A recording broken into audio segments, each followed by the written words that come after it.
أعوذ بالله من الشيطان الرجيم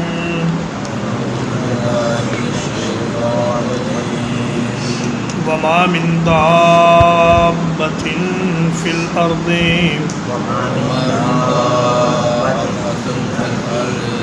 اور نہیں ہے کوئی جاندار زمین میں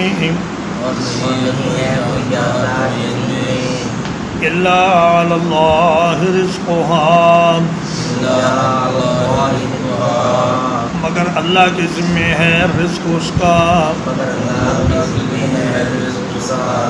وَيَعْلَمُ مُسْتَقَرَّهَا وَمُسْتَوْدَعَهَا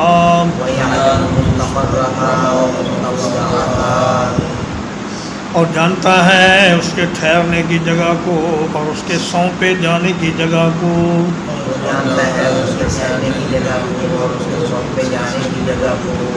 كل في كتاب مبين ہر ایک چیز ایک ظاہر کتاب میں لکھی ہوئی ہے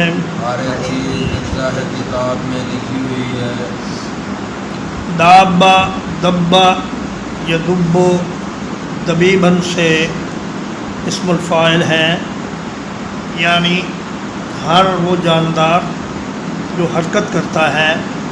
اللہ تعالیٰ نے قرآن مجید میں ایک دوسری جگہ پر ارشاد فرمایا کہ واللہ خلق کل دابۃ من ماء، اللہ نے ہر ایک جاندار کو پانی سے پیدا کیا۔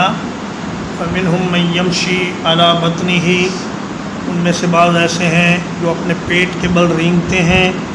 ومنہم من یمشی علی رجلین، اور ان میں سے کچھ وہ ہیں جو اپنے دو پاؤں پر چلتے ہیں۔ ومنہم من یمشی علی اربع، اور بعض ایسے ہیں جو 4 پاؤں پر چلتے ہیں۔ تو انسان بھی 2 پیروں پر چلنے والا ایک جاندار ہے، اور جتنی بھی خشکی اور تری کی مخلوق ہیں وہ ساری کی ساری اس کا رزق اللہ کے ذمے ہے۔ فرمایا کہ جب کسی کی روزی کسی کے ذمے ہو اور روزی کھانے والا جب اپنی مقرر جگہ سے کسی دوسری جگہ جائے تو اس کا فرض ہے کہ وہ رزق دینے والے کو بتا کر جائے کہ میں فلاں جگہ اتنے دنوں کے لیے جا رہا ہوں، لیکن اللہ کو یہ بھی بتانے کی ضرورت نہیں، کیونکہ اللہ تعالیٰ اس کے مستقل ٹھہرنے کی جگہ کو بھی جانتا ہے اور اس کی عارضی قیامگاہ کو بھی جانتا ہے۔ مستقر کا معنی ٹھہرنے کی جگہ، اور اس سے مراد ماں کا رحم بھی ہے، اور مستودع کا معنی عارضی قیامگاہ، یعنی باپ کی پشت جہاں انسان کا نطفہ کچھ عرصے کے لیے ٹھہرا رہتا ہے، یا پھر مستقر کا معنی زمین میں اس کی رہائش کی جگہ، اور مستودع کا معنی قبر میں اس کی رہائش کی جگہ۔ تو یہ ساری چیزیں اللہ کے علم میں ہیں، اور اللہ پاک نے لوح محفوظ میں ہر ایک چیز کو اس کی تقدیر کے مطابق لکھ رکھا ہے۔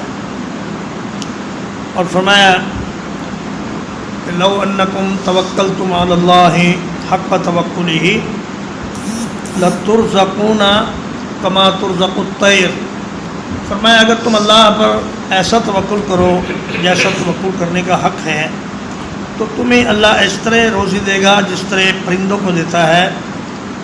تغدو خماسا وتروح بطانا، صبح صبح وہ خالی پیٹ گھر سے نکلتے ہیں اور شام کو پیٹ بھر کے واپس آتے ہیں۔ تو ان کا گھر سے نکلنا یہ اسباب کو اختیار کرنا ہے، یعنی رزق کے لیے کوشش کرنا، محنت کرنا، اسباب کو اختیار کرنا ضروری ہے۔ لیکن پرندوں کا کل کے لیے بچا کر نہ رکھنا اور کل کی روزی کی فکر نہ کرنا، یہ ان کا توکل ہے۔ تو مطلب یہ ہوا کہ اسباب کو اختیار کرو لیکن بھروسہ اللہ پر رکھو، اسباب پر بھروسہ نہ ہو، کیونکہ بعض اوقات اللہ تعالیٰ بغیر اسباب کے بھی روزی دے دیتا ہے، لیکن عمومی طور پر اللہ کا قانون یہی ہے کہ وہ کوشش اور محنت کرنے پر رزق دیتا ہے، لیکن دیتا اتنا ہی ہے جتنا انسان کے مقدر میں ہے. وَهُوَ الَّذِي خَلَقَ السَّمَاوَاتِ وَالْأَرْضَ، اور وہی ذات ہے جس نے پیدا کیا آسمانوں کو اور زمین کو. فِي سِتَّةِ أَيَّامٍ، 6 دنوں میں. وَكَانَ عَرْشُهُ عَلَى الْمَاءِ، اور تھا اس کا عرش پانی پر. لِيَبْلُوَكُمْ أَيُّكُمْ أَحْسَنُ عَمَلًا، تاکہ آزمائے تمہیں کہ کون ہے تم میں سے جو سب سے بہتر عمل کرتا ہے.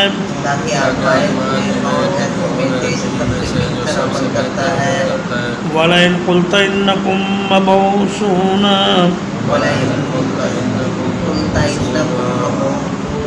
اور اگر آپ کہیں کہ تم لوگ اٹھائے جاؤ گے. من بعد الموت، مرنے کے بعد. لَيَقُولَنَّ الَّذِينَ كَفَرُوا، تو ضرور کہیں گے کافر لوگ. إِنْ هَذَا إِلَّا سِحْرٌ مُبِينٌ، نہیں ہے یہ مگر کھلا ہوا جادو. فرمایا اللہ ہی وہ ذات ہے جس نے زمین اور آسمان کو 6 دنوں میں پیدا کیا، اور اس کا عرش پانی پر تھا. اور نبی کریم صلی اللہ علیہ وسلم سے پوچھا گیا کہ زمین و آسمان سے پہلے اللہ کہاں تھا؟ تو رسول اللہ صلی اللہ علیہ وسلم نے فرمایا کہ کان اللہ ولم یکن قبلہ شیء وکان عرشہ علی الماء، اللہ تھا اور اللہ سے پہلے کچھ نہیں تھا، اور اللہ ہی شروع سے آخر تک ہے اور رہے گا، اور اس کا عرش پانی پر تھا. اور معلوم ہوا کہ اللہ نے زمین و آسمان کی تخلیق سے پہلے پانی کو پیدا کیا، اور فرمایا کہ اللہ نے ہر ایک جاندار کو پانی سے پیدا کیا، اور فرمایا لِيَبْلُوَكُمْ أَيُّكُمْ أَحْسَنُ عَمَلًا. زمین و آسمان کی پیدائش اصل مقصود نہیں، بلکہ زمین و آسمان کے پیدا کرنے سے اصل مقصد یہ ہے کہ انسان کے عمل کو دیکھا جائے کہ یہ کس طریقے کا عمل کرتا ہے. اکثر و عملہ نہیں فرمایا، احسن و عملہ فرمایا ہے. اور خوبصورت اور اچھا عمل وہ ہوتا ہے جس میں 2 خوبیاں پائی جائیں. ایک تو یہ کہ وہ اللہ کی شریعت کے مطابق ہو، نبی کریم صلی اللہ علیہ وسلم کے طریقے کے مطابق ہو، اور دوسرا یہ کہ اس میں اخلاص ہو، اللہ کو خوش کرنے کے لیے کیا جائے، مخلوق کو دکھانے کے لیے نہ کیا جائے. اگر یہ 2 خوبیاں عمل میں ہوں تو ایسا عمل کرنے والے کو اس کا بہت اچھا بدلہ اللہ کے ہاں سے ملے گا. وَلَئِنْ أَخَّرْنَا عَنْهُمُ الْعَذَابَ،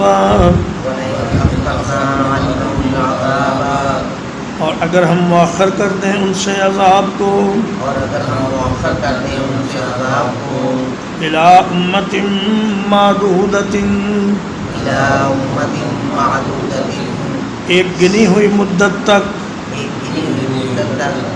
لَيَقُولُنَّ مَا يَحْبِسُ، تو ضرور کہیں گے کیا چیز روک رہی ہے اس کو. أَلَا يَوْمَ يَأْتِيهِمْ، سن لو جس دن وہ ان پر آ جائے گا. لَيْسَ مَصْرُوفًا عَنْهُمْ، تو اسے ہٹایا نہیں جا سکے گا ان سے. وَحَاقَ بِهِمْ مَا كَانُوا بِهِ يَسْتَهْزِئُونَ، اور گھیر لے گی ان کو وہ چیز جس کا وہ مذاق اڑاتے تھے. امت کا معنی مدت بھی ہے. قرآن مجید میں امت کا معنی مدت 2 جگہ پر استعمال ہوا ہے، ایک تو اس آیت کریمہ میں اور ایک سورہ یوسف میں.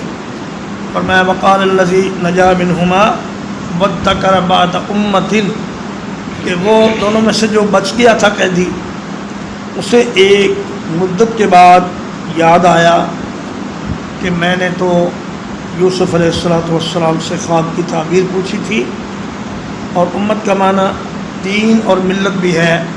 اللہ تعالیٰ فرماتا ہے کہ کفار یہ کہتے ہیں کہ انا وجدنا آباءنا علی امۃ وانا علی آثارہم مقتدون، کہ ہم نے اپنے باپ دادے کو ایک دین پر، ایک ملت پر پایا ہے اور ہم انہی کے طریقے پر چلیں گے۔ اور امت کا معنی لوگوں کی جماعت یا گروہ بھی ہے، جیسا کہ موسیٰ علیہ السلام کے بارے میں فرمایا کہ وَلَمَّا وَرَدَ مَاءَ مَدْيَنَ وَجَدَ عَلَيْهِ أُمَّةً مِّنَ النَّاسِ يَسْقُونَ، کہ جب مدین کے کنویں پر پہنچے تو آپ نے وہاں لوگوں کے ایک گروہ کو، بکریوں کو پانی پلاتے ہوئے دیکھا۔ اور امت کا معنی امام بھی ہے، جیسے فرمایا ان ابراہیم کان امتاً، ابراہیم علیہ السلام امام تھے، پیشوا تھے، کہ اگر ہم ان سے عذاب کو ایک گنی ہوئی مدت تک ٹال دیں، معدودہ قلت کو ظاہر کرنے کے لیے ہے، یعنی جو چیز گنی جا سکتی ہو وہ بالآخر ختم ہو جاتی ہے، اور اللہ کے ہاں جو عذاب ہوگا اور جو ثواب ہوگا وہ گنا نہیں جا سکے گا، وہ لامحدود ہے۔ لیکن دنیا کی زندگی، یہاں کا قیام، پھر قبر میں قیام، پھر حشر کا قیام، پھر حساب کتاب، یہ ساری چیزیں چونکہ گنی جا سکتی ہیں اور ان کا شمار ہو سکتا ہے، اس لیے یہ سب کچھ جلدی جلدی ختم ہو جائے گا۔ زمین و آسمان بھی جلدی ختم ہو جائیں گے، اور باقی رہنے والی اللہ کی ذات ہے، یا پھر جنت اور جہنم والے باقی رہیں گے۔ تو فرمایا کہ اگر ہم ایک محدود مدت تک عذاب کو ملتوی کر دیں تو یہ کہتے ہیں کہ یہ عذاب آتا کیوں نہیں، اسے کیا چیز روکے ہوئے ہے، اس کو لے کر آؤ۔ فرمایا یاد رکھو جب وہ عذاب آ جائے گا تو پھر ٹل نہیں سکے گا۔ وحاق بہم ما کانوا بہ یستہزئون، اور وہ عذاب جس کا یہ مذاق اڑاتے ہیں وہی ان کو گھیر لے گا۔ ترجمہ ایک بار، وما من دابۃ فی الارض، اور نہیں کوئی جاندار زمین میں، الا علی اللہ رزقھا، مگر اللہ کے ذمے ہے رزق اس کا، وَيَعْلَمُ مُسْتَقَرَّهَا وَمُسْتَوْدَعَهَا، اور وہ جانتا ہے اس کے مستقل ٹھکانے کو اور عارضی ٹھکانے کو۔ كُلٌّ فِي كِتَابٍ مُبِينٍ،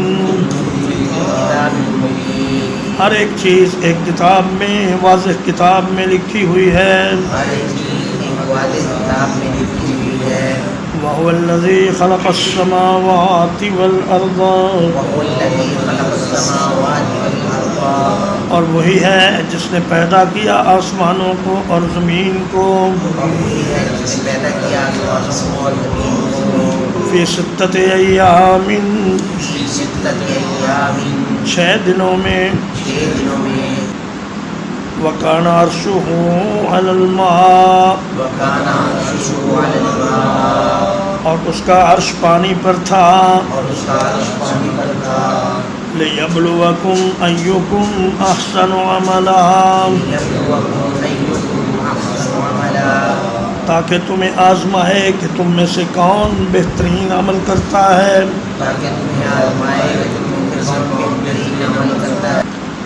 وَلَئِنْ قُلْتَ إِنَّكُمْ مَبْعُوثُونَ، اور اگر آپ کہیں کہ تم لوگ اٹھائے جاؤ گے، من بعد الموت، مرنے کے بعد، لَيَقُولَنَّ الَّذِينَ كَفَرُوا، تو ضرور کہیں گے وہ لوگ جنہوں نے کفر کیا، إن هذا إلا سحر مبين نہیں ہے یہ مگر کھلا ہوا جادو وَلَئِنْ أَخَّرْنَا عَنْهُمُ الْعَذَابَ اور اگر ہم مؤخر کر دیں ان سے عذاب کو إِلَىٰ أُمَّةٍ مَّعْدُودَةٍ ایک گنی ہوئی مدت تک لَيَقُولُنَّ مَا يَحْبِسُ تو ضرور کہیں گے کس چیز نے اسے روکا ہوا ہے أَلَا يَوْمَ يَأْتِيهِمْ سن لو جس دن وہ ان پر آئے گا لَيْسَ مَصْرُوفًا عَنْهُمْ تو وہ ان سے ہٹایا نہیں جا سکے گا وَحَاقَ بِهِمْ مَا كَانُوا بِهِ يَسْتَهْزِئُونَ اور گھیر لے گی ان کو وہ چیز جس کا وہ مذاق اڑاتے تھے وصلی اللہ علی نبینا محمد وآلہ وصحبہ